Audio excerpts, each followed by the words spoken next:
बंद fuel switch बना 787 Dreamliner के क्रैश की वजह FAA बोइंग को बचा रहा। दो पायलटों के बीच हुआ कंफ्यूजन, मगर जान गई सैकड़ों यात्रियों की उड़ान पर। बोइंग का इतिहास 6000 से ज्यादा हादसे अब भी अमेरिका से मिलती है शह। अहमदाबाद से लंदन जा रही बोइंग 787 ड्रीमलाइनर फ्लाइट के क्रैश को लेकर अब जो शुरुआती जांच रिपोर्ट सामने आई है, उसने एक बड़ा सवाल खड़ा कर दिया। क्या यह हादसा तकनीकी खामी से हुआ या किसी साजिश के तहत बोइंग को बचाया जा रहा है? एयरक्राफ्ट एक्सीडेंट इन्वेस्टिगेशन ब्यूरो यानी AAIB की रिपोर्ट ने यह चौंकाने वाली आशंका जताई है कि टेक ऑफ के तुरंत बाद फ्यूल स्विच अपने आप बंद हो गया, जिससे दोनों इंजन में फ्यूल का प्रवाह रुक गया और विमान कुछ ही सेकंड में जवाब दे गया। रिपोर्ट बताती है कि दो पायलटों के बीच कॉकपिट में बातचीत हुई। एक ने पूछा, तुमने फ्यूल स्विच क्यों बंद किया? दूसरे ने कहा, मैंने नहीं किया।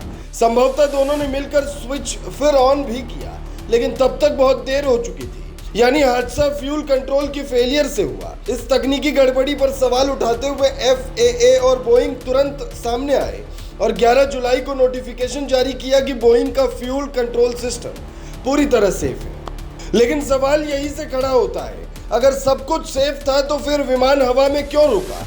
FAA ने कहा कि किसी भी विमान में एयरवर्थनेस डायरेक्टिव की जरूरत नहीं है, क्योंकि डिजाइन से कोई खतरा नहीं है।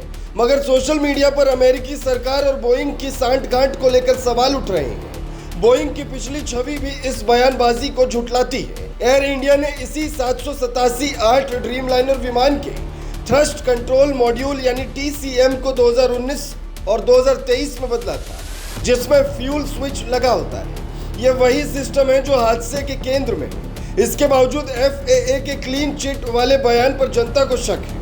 बोइंग 787-8 ड्रीमलाइनर भले ही तकनीकी रूप से उन्नत विमान हो, लेकिन इसकी विश्वसनीयता को लेकर गंभीर सवाल पहले ही उठ चुके हैं। 2013 में लिथियम आयरन बैटरी ओवरहीटिंग के कारण पूरी फ्लाइट को ग्राउंड करना पड़ा था।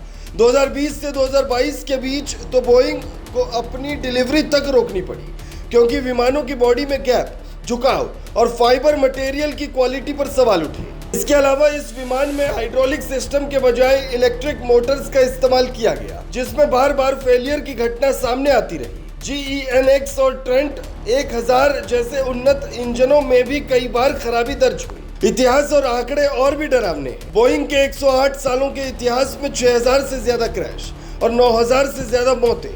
इनमें 450 हादसे ऐसे रहे जिनमें 2 से 583 तक लोगों की जान गई। बावजूद इसके FAA और अमेरिकी सरकार आज भी बोइंग के हर गुनाह को ढकने में लगी रहती। इस रिपोर्ट ने अब न सिर्फ बोइंग की कार्यप्रणाली पर सवाल खड़ा किया है, बल्कि FAA जैसी अंतर्राष्ट्रीय संस्था की निष्पक्षता पर भी सवालिया निशान लगा दिया है। जब तक फाइनल रिपोर्ट सामने नहीं आती, तब तक एक बात तो साफ है, पैसेंजर की जिंदगी से खिलवाड़ अब किसी बहाने से नहीं छिप सकता। फ्यूल स्विच अगर खुद ब खुद बंद हो सकता है, तो अगली बार कोई और बटन किसी और की मौत का कारण बनेगा।